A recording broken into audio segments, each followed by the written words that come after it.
Two Jack Bros. Two Jack Bros. Welcome back to Two Jack Bros. If it is your first time, thank you to you and welcome. Thank you for giving us a shot.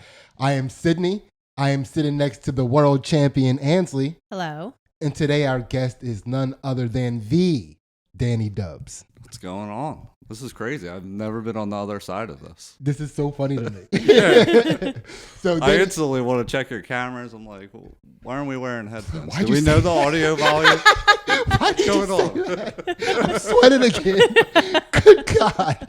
Dude, that was literally my biggest fear. God. Okay. All right. Calm down, Sidney. So if you haven't figured out by now, Danny Dubz is the international world famous globetrotting super producer of all the comedy podcasts that you love from Philly. I like that. He's the man. That. I'm the white P. Diddy. Yeah. The white. He's the, are you, what, witty? What would you call that? White P. Diddy? What would the shortened version of that be? I don't know. I normally prefer to call him Puffy. I actually don't like the name P. Diddy. Can we call you the White Puffy? The White Puffy, Danny Dubz, ladies and gentlemen.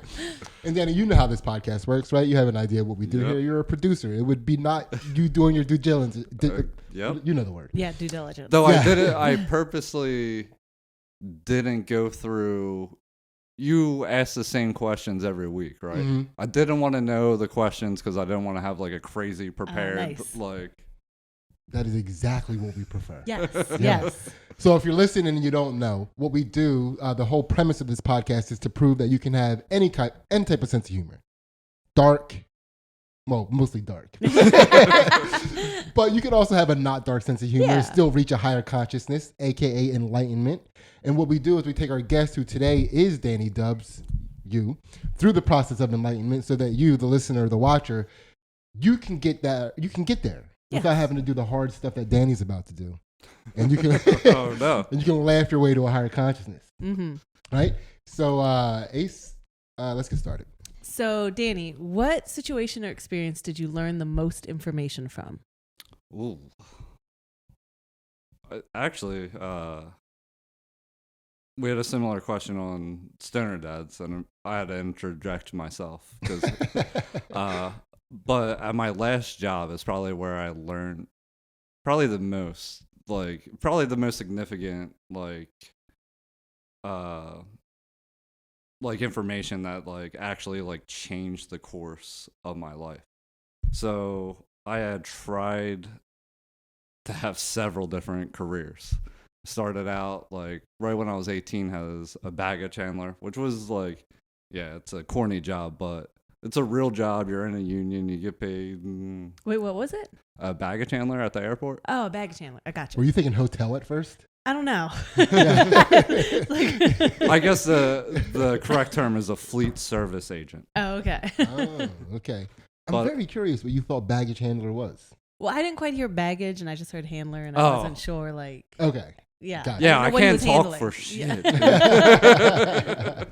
Yeah. So a baggage handler. You were in the union. Yeah. Then I started tattooing. My godfather owned a tattoo shop. I pretty much grew up in it. Tried that out. And then those tattoo TV shows came out. Mm-hmm. And every real artist was like, oh, I'm sick of being broke. I could just tattoo and make money. So once real artists got involved, wasn't going to happen for me. I can trace really well. Yeah. Okay. You're a stenciler. Yeah, I'm great at that. You pick it, I stick it. But if you want something super creative or elaborate or a portrait of your mom, I was out. So if anything needed to be shaded or blended. Yeah. If you need any third dimension to it, it was over for me. Oh, 1D Danny back then. All right. So then you went from, what got you out of baggage handling then? Well, I was laid off. Okay. So that was the big thing. So my original plan with that is for the airline I worked with, if you work there for 15 years, you flew for free for life. Wow. And that was my whole goal. I was like, I'll do anything after 15 years. But now I can fly for free for life. Yeah. And I had barely left Bridge and Pratt at this point. Yeah. So I was ready to see the world, and that's partly why I got a job with an airline. You were ready to see the world in 15 years. Well, Yeah. yeah. That's a better plan than I had. Yeah, I know. That's not too bad. Yeah, that's pretty sick. How many years did you make it? 7.5. Oh, Good. man. Yeah, halfway there, and they laid me off. They were like, Yeah. somebody's finally getting close. Yeah. Do you They think? lay everybody off at 14 years. Yeah, like- yeah, nobody makes. I don't think anybody makes it past 5 years working there as a baggage handler because it's Yeah. a pretty stressful job, right? Yeah, high turnover. Yeah, high very- turnover. yeah. All right, so they saw somebody going for the gold, and they were like, "Ain't Nah. gonna happen. Absolutely not. We cannot afford that. You would have put the airline out of business." I would have. I Yeah. was doing it while I worked there. Yeah. So like, you bid for certain shifts, so you know what your schedule is going to be for 3 months at a time. Mm-hmm. And the scheme was to find someone that had your opposite schedule. So you would work doubles for 1 week, then you'd have off for a week. Oh. So that's what I would do. Yeah. Like, yeah, 17-hour days suck. Yeah. Especially when it's like watching bags go in a circle. Yeah. Like it can drive you nuts. But then I'd have off for 7 days straight. So what's the cheapest place to go to right now? Like Europe, we only pay taxes. So I think England was the most expensive at $73 round trip. Oh, Holy wow. shit! So you were That's crazy. so wow. you've been international for a while. Yeah, yeah. God damn, that's pretty sick. Is that what? Man, I guess that started the habit of your international travel. Yeah, yeah. Wow. Because I never thought it was possible. Like my family, like I'm the first to go to Europe. Yeah. I'm the first to have a passport. Yeah. You know, so it was like this wasn't like a thing we thought we could do. Yeah. You know, like that was for a different class of people from, you know. I'm not gonna lie. I always wondered where a dude from where you were from, who has the tattoos you have, got your wanderlust. Like I always wondered, could you go to cool places? Yeah. Yeah. Man, okay, so now the job that caused your epiphany, or the job where you got Okay. So then I went from tattooing. It wasn't going to work out. Not like I was tattooing, but it's like it was too feast or famine for me. Yeah. Where I'd make, $1,000 in one day. I'd be like, I'm going to be set for life. Mm-hmm. And then no one would walk through the door for 3 weeks. Yeah.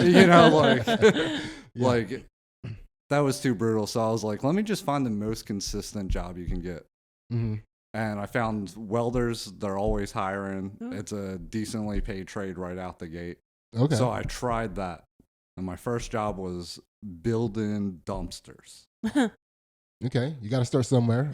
You're working in 3D dimensions now. Yeah, yeah. So you already know it's a problem.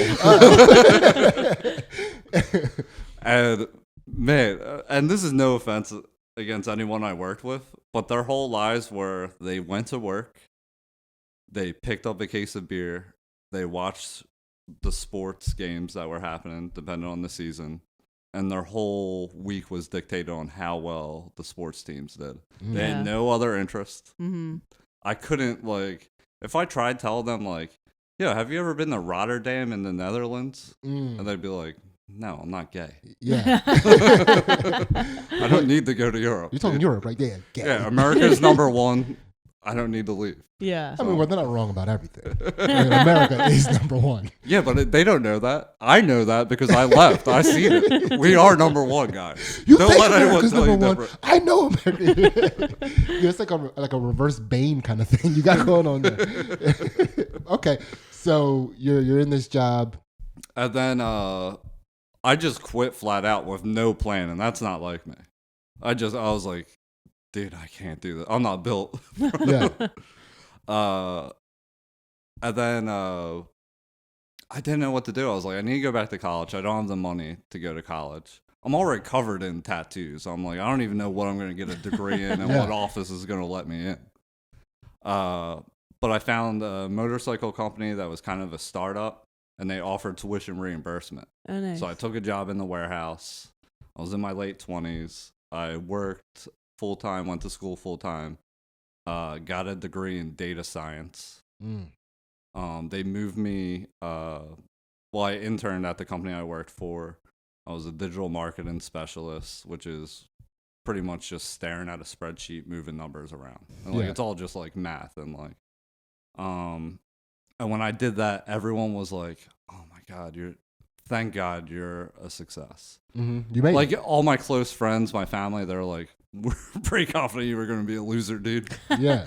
Like you come from loser genetics. You quit you're 30 and had 4 careers. Like, Yeah. dude, we were confident Yeah. that you were going to be a loser. We're so happy for you. Like, you're so successful. And You're in an office now. Yeah. It's sick. Yeah. Yeah. I had an office. Like, it was wild. And I hated it. It was the worst job I ever had. I was making more money than I ever thought I could make. Mm-hmm. All that, like, and everyone's telling me how proud of me they were. And dude, I hated it. Like, I would stare at that spreadsheet and be like, how can I make this computer blow up, end my life, make it look like an accident, and then my wife get paid out? Like, how can I figure this out? Yeah. And then everyone would think, it'd be like, damn, it's a shame he went. He was such a success. Mm-hmm. Like, that's all. Yeah. It would consume my whole being. But they were trying to push more on the YouTube channel and build in the video department. So I was like, well, I'm at the point where I can learn anything. That's probably the thing I'm most confident in. Whoa. Thank God for all those careers. That's what I'm saying. Yeah. Now I'm like, I can Yeah. learn Yeah. literally anything. So I went back to school again, got a degree in video production, started working with the video team.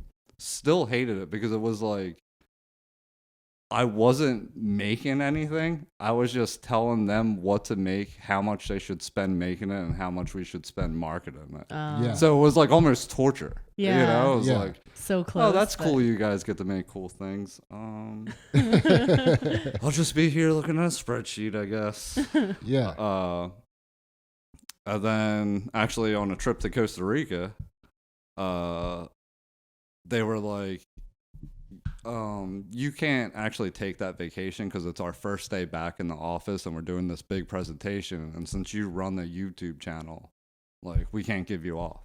And I was like, well, okay, but I'm going. Yeah. Like, you can say no, Yeah. Yeah. but I'm going. And like, while I'm there, they're like emailing me. They're like, actually, it's fine. You can just like telephone in and like do your presentation. And I'm in a jungle. Yeah. Yeah. I'm like, nah. And then I come back. Well, actually, before that, they were upset that I wasn't taking the seminar that we all had to take on mental health and creating a healthy work-life balance. Yeah. What? But sorry. You're like, And I'm I'm like, doing it. I, I'm in I Costa used Rica. to be a welder. That's gay. Yeah, exactly. Plus, I didn't have time. Yeah. I'm like, you're making me work constantly. Yeah. If I lose 2 hours going to this stupid ass seminar, Yeah. Yeah. so And I that's- come back. Yeah. The cleansiness of a jungle. Yeah. That's also, he is doing it, Yeah. by the way. He's got it. Yeah. So I come back and they're yelling at me about taking off and I was like, you know what? I'm suffering from mental health issues. And I think I got to leave this job and focus on my mental health. Yeah. Because this is right when the Simone, the gymnast, was like, yeah. Yeah. Yeah. she quit on the team because she had Simone a deal. Biles. Yeah. Yeah, Yeah. she had a deal for mental health. Little- And they were celebrating that at my company. So I was Yeah. like, I'll show you dickheads. Danny got a Guess case who of- has mental health issues too? Danny, I got the twisties too. But at that time, I was producing Dad Meat. So Yeah. I was like, okay, this is definitely what I want to do. But going back to like what I learned, it was like what success is. I thought it was the financial because I was poor my entire life and my family was poor. It's like generational poverty. And I thought, well, if I make, 6 figures and can go on a few vacations a year, have a decent car, live in a decent house, that's success. Mm-hmm. No, Yeah. not if you hate every Yeah. second waking up. It's not success. Yeah. Like, so I'd say that's like the thing I learned most about from that job. That situation was how I define success is completely different now. And how is it that you define success? I think it's happiness. Yeah. I know that's gay. Trust me, I know it's gay. But like, I'm broker than I've ever been now. Yeah. And it's fine. Mm-hmm. Like, whatever. Yeah. I still get to eat. And what is my job, Sydney? It's pretty sick. International globetrotting super producer Danny Dubz. But I just sit around and watch and like film people be funny. Yeah. Yeah. And You know? it's also crazy to me that when you look at your careers, like leading up to it, you almost put together, it was like you put together your own life curriculum for podcast producing, right? The first, you gotta be willing to travel and last minute travel, Yeah. right? Yeah. First You have to be able job, to pivot a Mhm. lot. right? Mhm. Tattooing, you got to be able to deal with weirdos and counterculture, Okay. right? You do- Attention to detail. Yeah, and Yeah. attention to detail, Yeah. right? And then what was the next job? Welder. Welder. 3D. 3D. 3D. Yeah. It's also getting a sense of the working man. Yeah, for Right? sure. Yeah. You know, Yeah. you need to have an idea of the working man in order to eventually, like later on, help produce podcasts that entertain the working man. Yeah. Yeah. You know what I mean? And reach the working man, Yeah. right? And then the job, the last one. Oh, dude, that was literally, they just gave it to you. Yeah. They Yeah. gave you degrees in podcast producing. That's like insane. So yeah, thank you for sharing that. That's But pretty can sick. I just ask, Yeah. because you've had a lady through this whole thing, like, has she been like super supportive and like on the journey with you, like Yeah. no doubt, like through? It wouldn't have happened without. I mean, Yeah. I wouldn't have quit my last job if she was like, "Yo, we got X amount of money in the bank. You don't need to go to work. Yeah. Like, why don't you take some time and figure it out?" Yeah. Because we were poor the entire time. Like, Yeah. we've been together 14 years. Mm. Her first time moving out was with me into a shitty apartment in North Philly Mhm. Yeah. where we couldn't afford to turn the lights on sometime, like 2 weeks in the dark at a time. You know? So she was like, and we were fine then. Yeah. Mhm. Yeah. Light a fucking candle, have a good time. Yeah. You know, like, don't Yeah. do this. Nice. You kind of, I feel you, myself, Tim Butterly all had very similar luck in that department where we found a good chick when she was young and dumb. Yeah, yeah, yeah, Right? yeah, Fucking idiots. Good God, what is wrong with you? yeah. But yeah, once again, Danny, thank you for sharing that. And now we're going to get into opening up these chakras from the bottom chakra up. All right. Danny, the first chakra is located in your butthole. Pauls, are you okay with that? Yeah, I've tattooed these symbols on people like down their spine before, and I've had to tell people, I was like, do you want this at the bottom of your spine, or do you want it like on the gooch area? Because like they would come in and be like, these are the chakras, and I'm like, I hate to tell you about Where do that they- bottom what, one, what do dude. what do they pick? Yeah, They always just go up the spine like in order. All right, Ace, let's All right. get it. Danny, how did you learn to overcome fear? Ooh, I think living in constant fear. I think just having that baseline. Scrawny white kid growing up at Virgin Pratt. Mm-hmm. It was fucking scary, dudes. Can you just paint a little bit of a picture of what a day was like? Because again, you know, people from the area might know, but there are people that only hear about Yeah. Philly. So it's basically the entire neighborhood is a train station. Because it's like the end of the train line. It's the end of all the bus routes or the beginning of bus routes. So it's like constant moving and shaking around constantly. And it's like the easiest place to buy drugs because the drug dealers can just hop in so many different directions. So it's like kind of a mecca, especially like I grew up during the crack era. So it was like, that was the spot to go cop. Yeah. I lived above an African hair braiding salon. Sick. The smells, dude. Oh wow. So yeah, To live above it, those fumes just go into your apartment. And that's yeah, probably why I'm goodness retarded. gracious.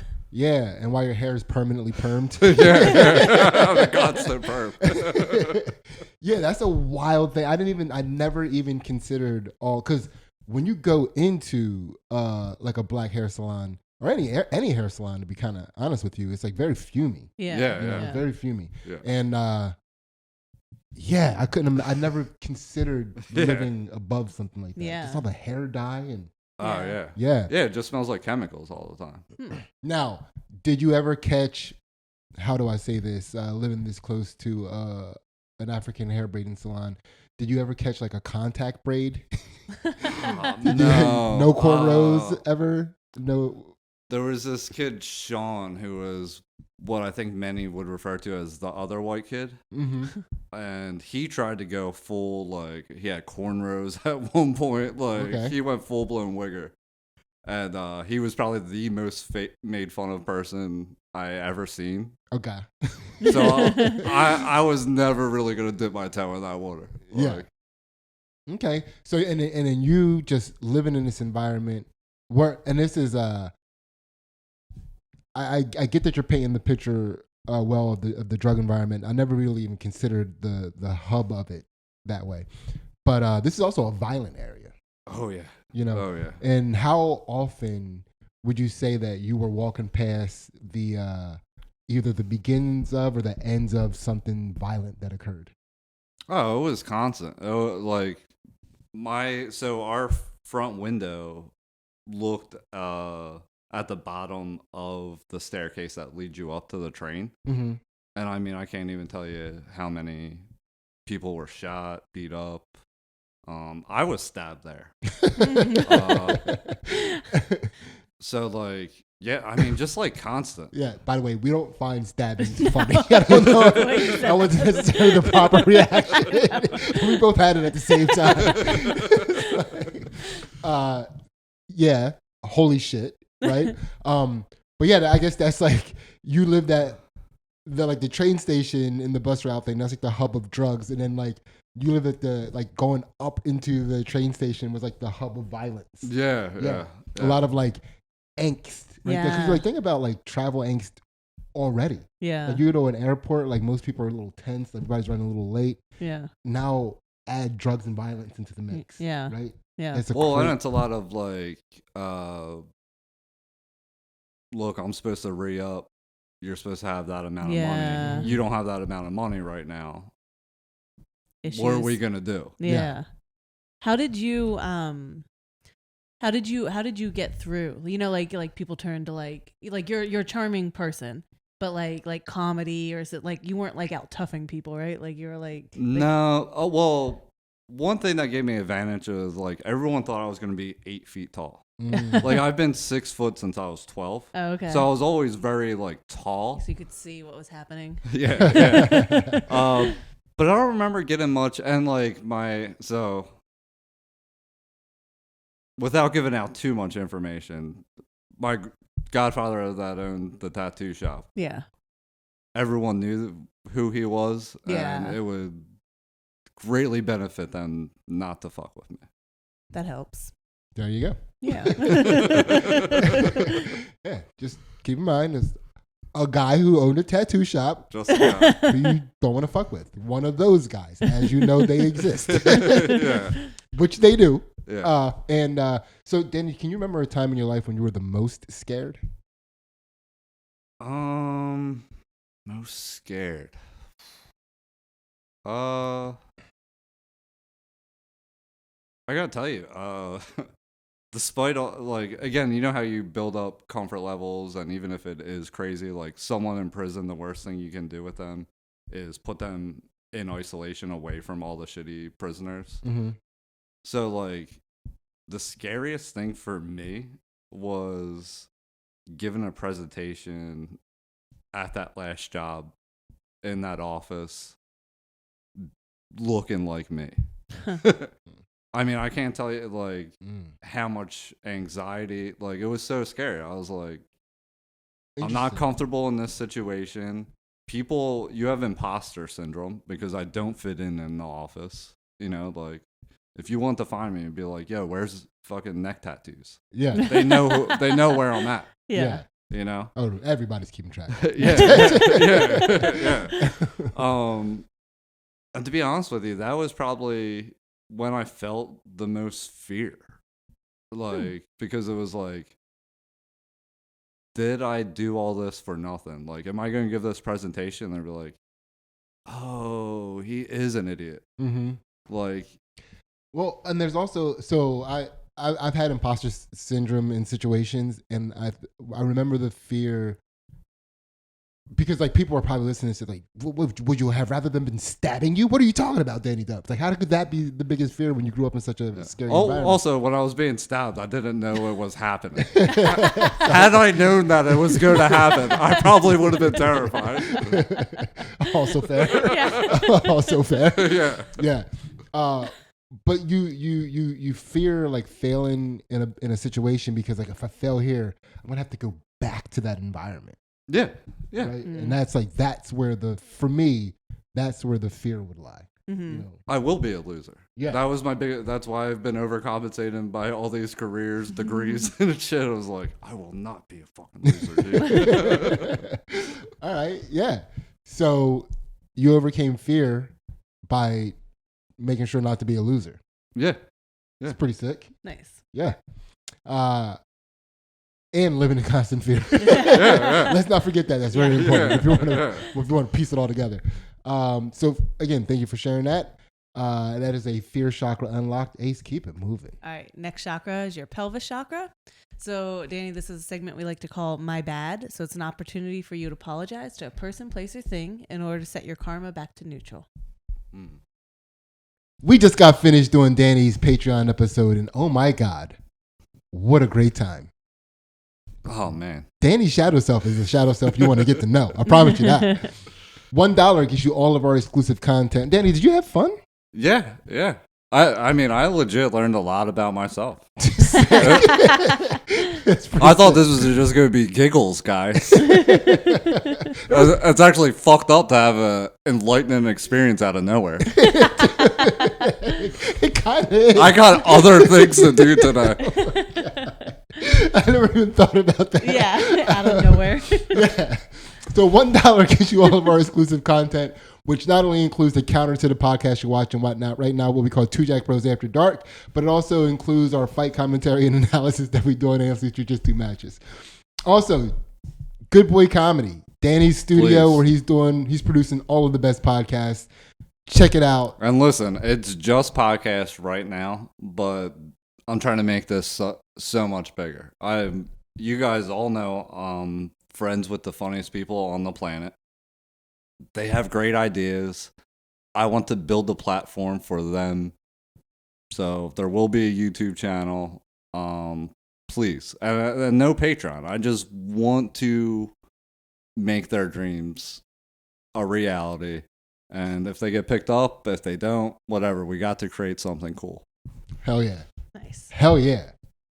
So now we're going to get back to this episode, and you're going to find out who or what Danny has to apologize to, and you do not want to miss this shit. Oh, God. All right, so this is something that I thought was harmless My favorite kind. Yeah. until, like, fairly recently, till, like, a few years ago when I was telling this story to someone. So when I was a baggage handler at the airport, you would load these bags, like mainly in the morning, like you would start loading the plane, but it wouldn't leave for 4 hours. So you would sit in the belly of the plane and wait for bags to come. Like you had to be at the gate. And some of my coworkers took it upon themselves to go through the bags and like take laptops if they were there, cameras, very expensive shit like that, which I thought was fucked up.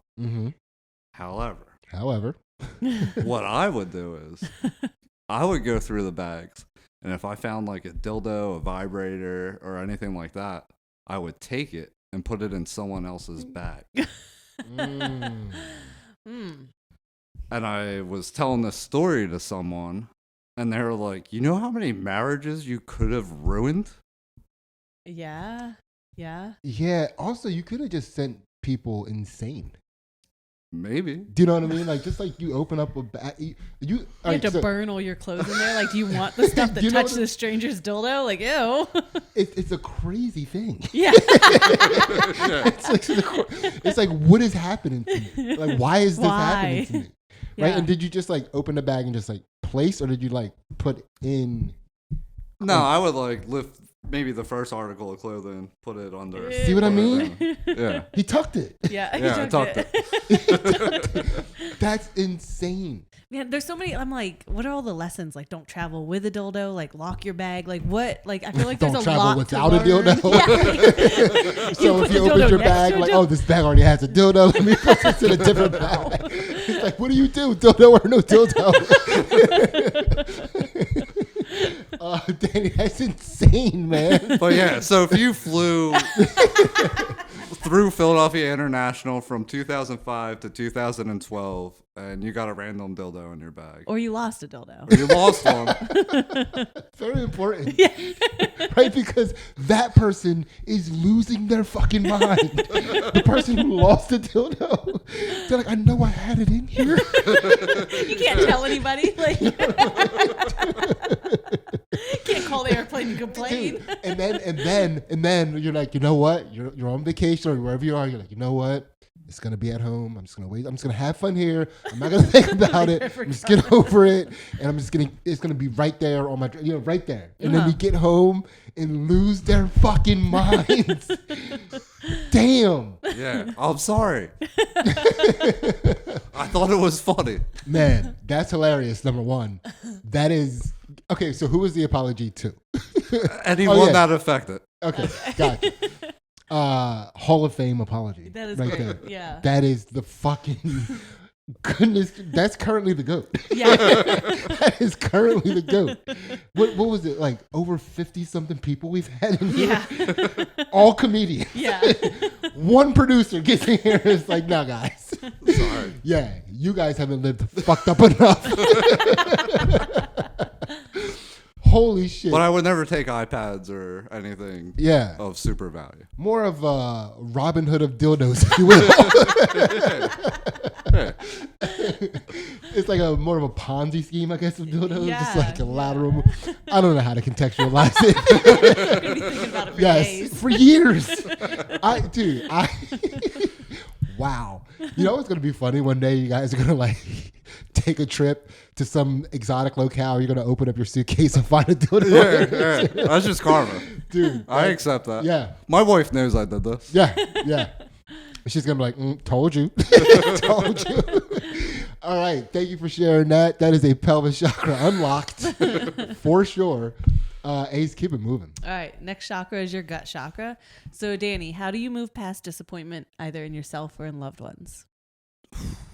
Well, I mean, I get hit pretty hard with it. I wallow in self-pity for about 72 hours. Okay.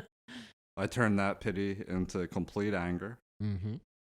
against myself, then complete anger against them. And then I channel all that energy into moving on to the next thing. That's how you have so many careers. I've been pissed off 4 times. Okay. I like that. Yeah. Yeah. Yeah. That's very direct. Now, so I always like to ask this question in this segment. And so did you ever do like performance art or a sport where you experienced the disappointment that still lingers in your mind once in a while? Yeah.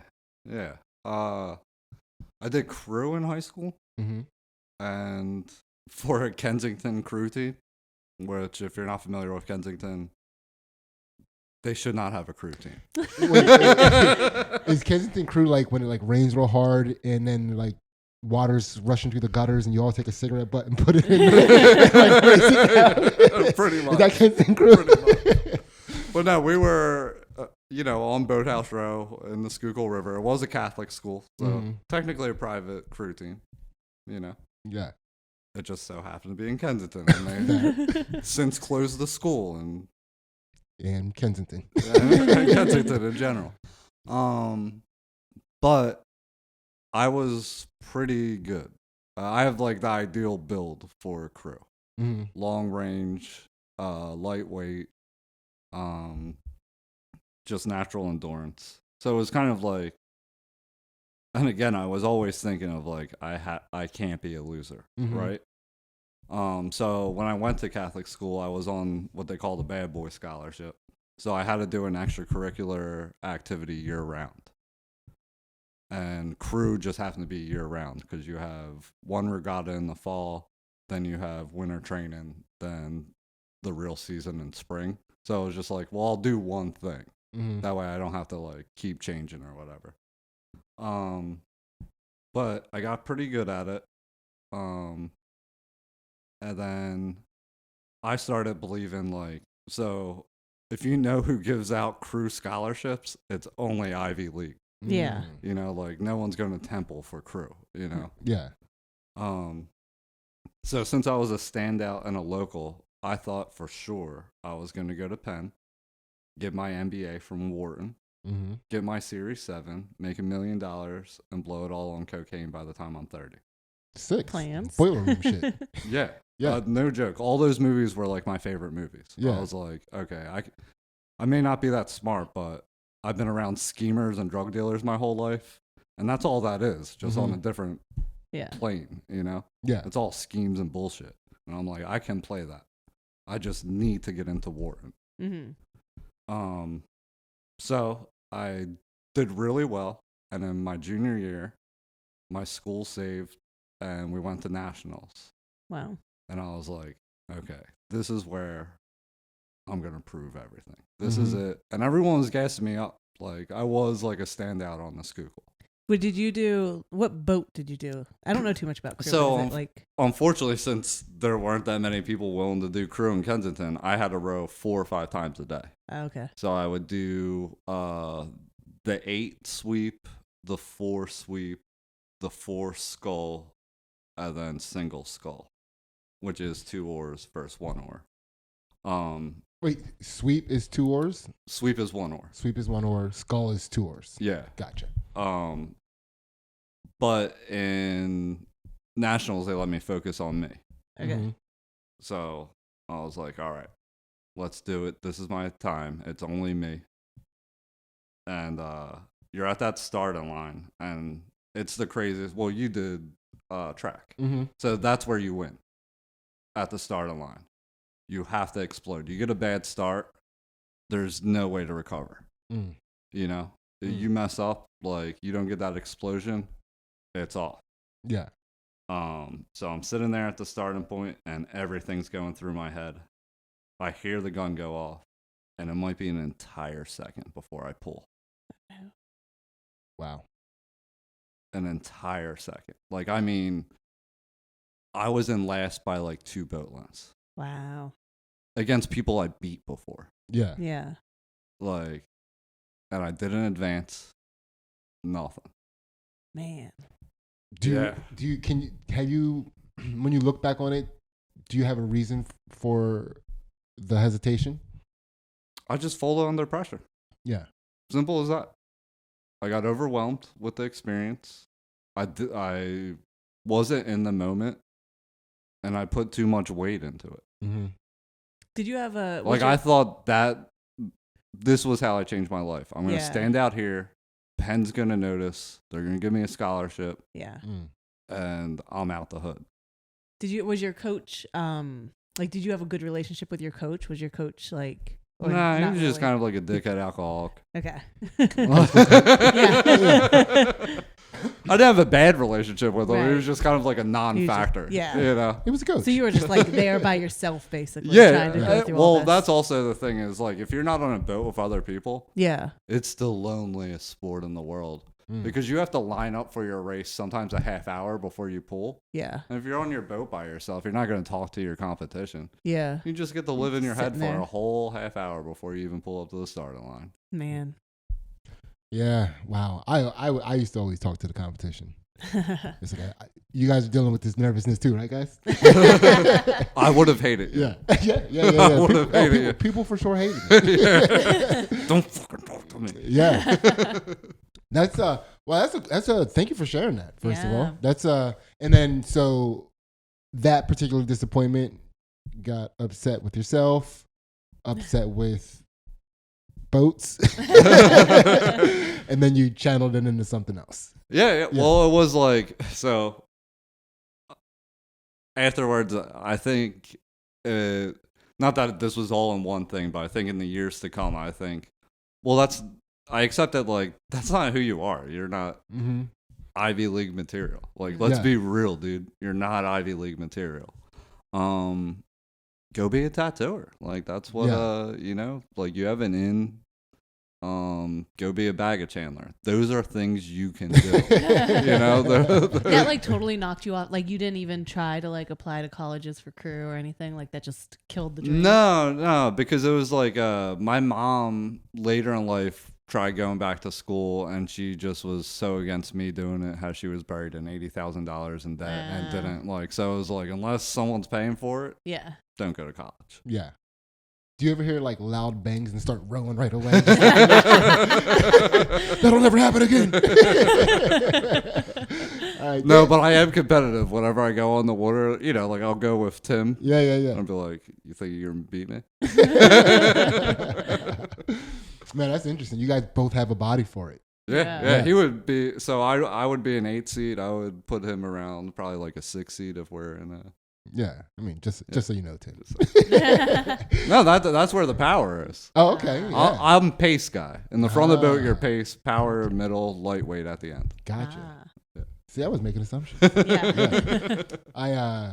Okay, so thank you for sharing that. That is definitely a gut chakra unlocked. Ace, let's go. All right, we're to the heart chakra. So, Danny, what have you learned from grief? Grief as in like someone passing, or like, because I gotta tell you, I am kind of fortunate enough of I haven't experienced many deaths. So I have a small family as it is. Mm-hmm. My mom was a teenager when she had me. She's still young.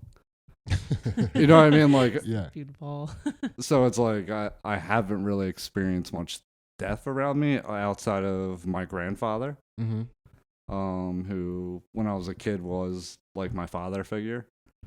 And I want to say I have a very I don't know if this is the correct view on death, but I think when someone passes, I would feel guilty, like I'm crying for myself because I don't get to be with that person. Mm-hmm. But I'm happy that they're done. Yeah. Like they don't have to experience any sort of pain. They've hopefully experienced enough joys, and it's over. It's rest. Mm-hmm. And I value rest. I work fucking 80 hours a week, so it's like, that's nice. He won. They get to just, he gets to just be done. Yeah. That's sick. Okay. Yeah, so I don't know. I think maybe that's the only person outside of like, probably my dog was my hardest death ever. Yeah. Mhm. Which, that's a pretty good life if your dog's your hardest death.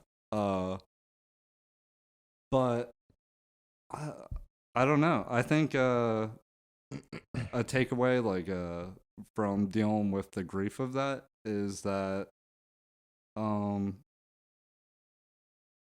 almost like where I'm at now, like if it ends, be happy with be doing something you enjoy doing. Like if I would have died during that when I worked staring at spreadsheets, Mm-hmm. oh fuck. Yeah. But now, like if a stray bullet hits me, it's like, he was having fun. He was having a good time though. Yeah. So if you look at it outside of grief, as far as not outside of grief, I'm sorry, outside of death rather. If you look at grief outside of death, where it's because not everybody uses death as an example, right? Right. So when we hear some it's like a major loss of something. Sometimes an identity or a dream. Or Yeah, it's typically something that's like like, crystallized. I failed at a lot of things. So if we're including failure, what have I learned from going through the process of failing? Would that? So failure when it is wrapped up in a major loss. So, for example, like I'm using your example, like when you had your identity wrapped up in crew, and then in the moment when you realized that crew wasn't going to be the path forward, that's kind of a loss of an identity. That can be a major thing for people. Then I would have to say that I think you're more aware, and this including death, of the cycle. Mm-hmm. Like, okay, something's going to come to an end and something's going to begin at the same exact fucking time. So it's like, spend the time you want, I guess, dealing with mourning grief. But it just began something new. Yeah. Mm-hmm. You know, you may not be aware of what that is, Mm-hmm. but it is, you just a reset on something. Like, it's fine. Do you, what do you, like, how do you contextualize what you think happens after death, if you don't mind sharing? So I think, so like, you know how like your brain actually has no concept of time without external factors. Mm-hmm. So I think that last little like second of life is your eternity. And I think during our life is where we create our heaven and hells. So if you're a dickhead and you do a lot of dickhead shit and you're on your deathbed or you're dying and you're reflecting on the dickhead things that you did, you get to live in that fucking moment for life. Well, eternity. Eternity. Yeah. Mm-hmm. Yeah. Like that's where you live now. That's your hell. But if you do mainly good things, you had a happy life, you're reflecting on whatever, and that's the last synapses that hits your brain, that's your eternity. yeah. Mm. What if you were like, I had a pretty good life. I was a good guy. Good family. I loved a lot, but I wonder what anal would have felt like and then die. Like, is Then you might get to live the anal dream for eternity. or would you be eternally questioning? Just like for eternity. Just like that sound. All right. Yeah, but thank you for sharing your outlook on grief. Really appreciate that. That was I like that also that concept of heaven and hell. Mm. Yeah, I like that. And then Ace, keep it moving. All right, we are to the throat chakra. So, Danny, what is a favorite lie you tell or have told? Extra karmic points if it's still in rotation. Oh, not still in rotation, but kept this lie going for too long. Maybe even post high school. Definitely into high school. You know how Laffy Taffies have jokes on them? Mm-hmm. Uh-huh. I found one that was submitted by a Daniel with not my last name. It only gives an initial. Mm-hmm. And I told everyone that was my joke that I submitted. Mm. And they put like where it's from. So it was like Pittstown, Ohio. Mm. And I just lied and said that's where my dad lives, and I submitted it from there. Hmm. And I carried it like for too long. And see, but you just uncovered one of the very few benefits that people don't talk about of growing up without a dad. Yeah. Dude, the Oh, I lies did you could tell. Dude, I did so much cool shit at my dad's house growing up. Nobody mentions that. No. Nobody. It's a dark little secret. Yeah. In the single mom world. Yeah. Yeah. Do you remember the joke? What did the officer say to his belly? You're under a vest. Dude, that's a Danny Dubz original you just heard, ladies and gentlemen. Pittstown, Ohio. What's up? Sick. That was worth stealing. Yeah. Yeah, but that started at like, I don't know, 5th grade. I think I carried it into adulthood, dude. Nice. Yeah. Yeah. I mean, there might be some people like, he didn't fucking write that joke. I know. Wow. That's fun. Yeah. That's a fun one. Man. I don't even have no follow-up questions. No, That's that's pretty cut awesome. and dry. Yeah. That's the sickest thing ever. Cool. Yeah. All right. So that is a throat chakra unlocked. Man, that's fun. All right, Ace, keep it moving. All right, we are to the third eye now, so we're out of the physical into the metaphysical. Okay. So, Danny, what is something that you had always thought of as the same, but as you've gotten older, you've learned it's really separate? Hmm. I did Oh, that this is wrong. a tough one. Wait, say it again. I said that wrong. Wait, how did you say it? I said it wrong. Okay, say it Wait, right let me then. try again. Sorry, I mixed it up. What is something you've always thought of separate, but as you've gotten older, you've learned it's the same? Oh, yeah, you went to Yeah. the Patreon. Yeah. Yeah. I mixed it up. So two things that are. We're separate, but as you've gotten older, you've learned. It's really, actually. yeah. So I don't know if this counts. So because it's not like two completely different things. Mm-hmm. But and I think this is actually from 50 Cent and Jimmy Fallon interview. But I thought it was so 50 Cent and Jimmy Fallon are basically the same. Here's my TED talk on why. but 50 Cent was talking about how when he was a kid, since he was selling drugs, he was in constant fear and had so much anxiety that someone was gonna shoot him. Mm-hmm. And Jimmy Fallon was like, damn, the thing I feared most was actually someone beating me up and taking my lunch money. And 50 Cent was like, it's the same thing. Like, you still felt anxiety at the same level I did. Just, they're two different things, Mm-hmm. but the same feeling. Yeah. So like the way that translated for me, it was like instead of being, down about or not, so instead of like being like you have no idea what it was like for me growing up, you had a happy life and you weren't worried about the things I had to worry about, and it's like that part's true. Mm-hmm. But they still felt fear. They still felt Mm. anxiety. They still, same way I still felt joy. I still felt happiness. Yeah. Like the feeling is the same. Yeah. No matter what it's about. Like someone's world could be crumbling down because they didn't ace a spelling test. Yeah. Yeah. I We talk could- to our kids about this all the time. Like like everybody has struggles. Like you can't look at somebody else and think that their life is easy and yours is hard, or that yours is easy. Nobody thinks Yeah. their life is easy, but like everybody's dealing with something. Exactly. Yeah. So does that count? Yeah. Yeah, 100%. 100%. That is, I think that's one of the most important things for people to realize is the same. Like fear is fear. Confusion is confusion.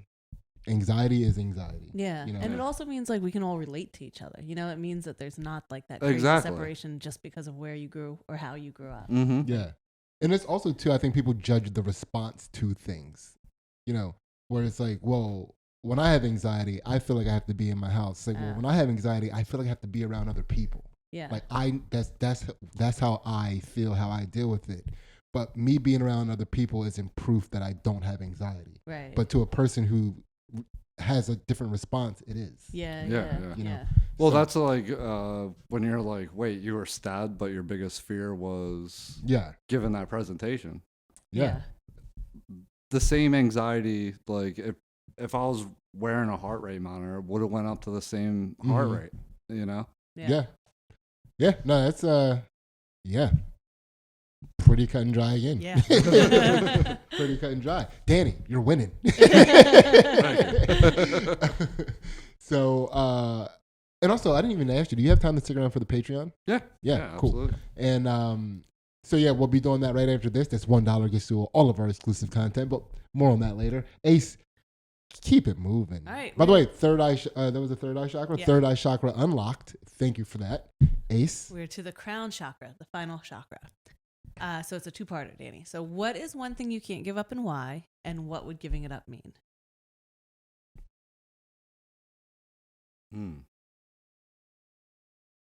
I don't know. That's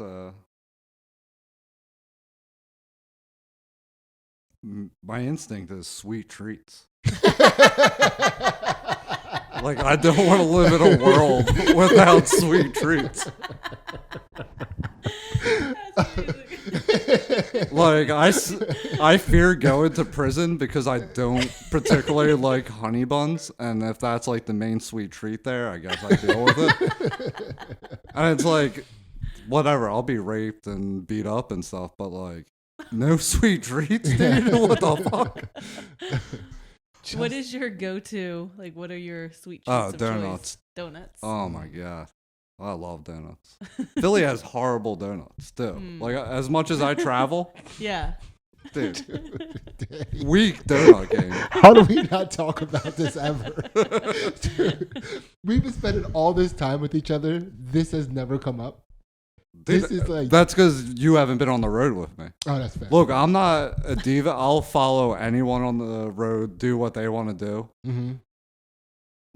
But you got to take me to get donuts. Like, if there's a cool donut shop within driving distance, Yeah. it's like, whatever. I will go film you all day, do whatever you want. But I'll never be in bumfuck Illinois again. I got to try this donut, dude. Yeah. Please. They're if you're looking for a place, they're opening like a Colombian sweet treat shop down the street. We're like watching Ooh. the sign. They haven't I it's like not that. open yet, but Yeah, where's Sweet Treat couple? I'm a donut guy. Big donut guy. did But you yeah. find that the sweet treats in Europe were worth the trip? Or like where are the best sweet treats out of the US? Great question. Oh, so no, America has the best sweet treats. Woo! Yeah, Number one. yeah. That is, I'm glad he said Yeah, that. you're nervous. Dude, I don't want to travel. A good European sweet treat is in Copenhagen. There's this place called La Glace that has spores cake. I think that's how it's pronounced, and I can't even quite describe the flavor. Like, I have no clue. Kind of like a hazelnut, but it's mainly like whipped cream and some other type of cream. Yeah. But it's so good. Yeah, Because sounds- I haven't been to too many places, but I went to Italy and I loved like their Nutella hazelnut, like Yeah. like gelatos and all that stuff. Like, yeah. Yeah, it's so good. I'm not saying that Europe doesn't have good sweet treats. We're number one. yeah. Uh, Well, there's a place in Bridgeport called Susie Joe's Donuts that has really good donuts. I'm just saying. Susie Joe's is okay. Yeah, Susie Joe's is better than most of the donuts you get around here. Yum Yum's okay.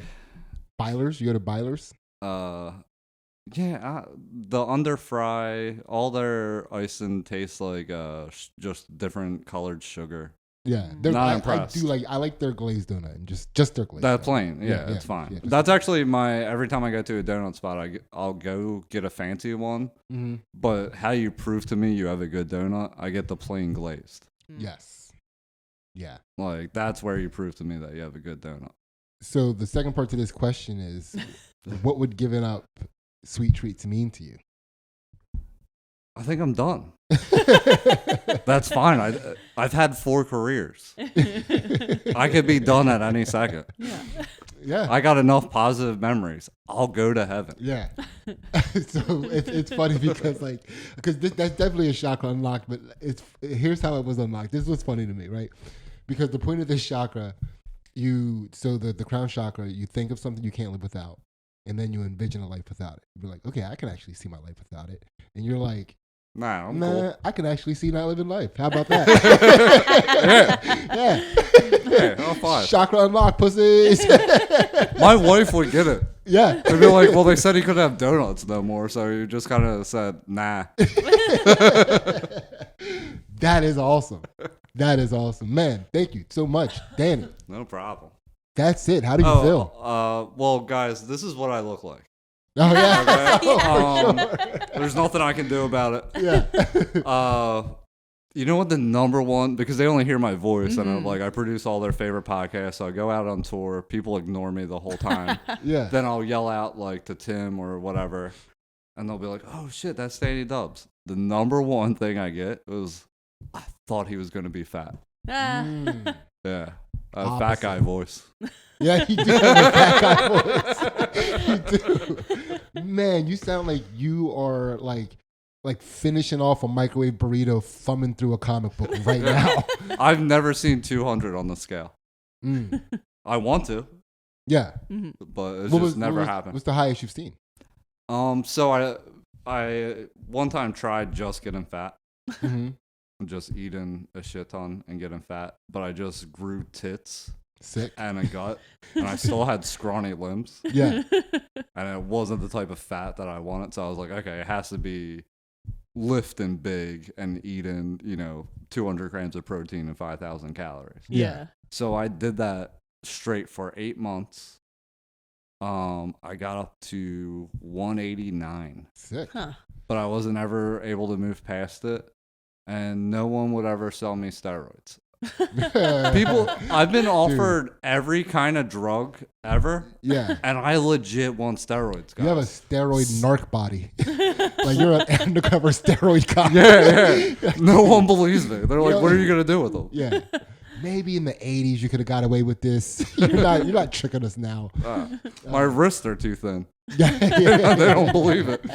Yeah. So Danny, thank you again for reaching enlightenment with us. We really appreciate that.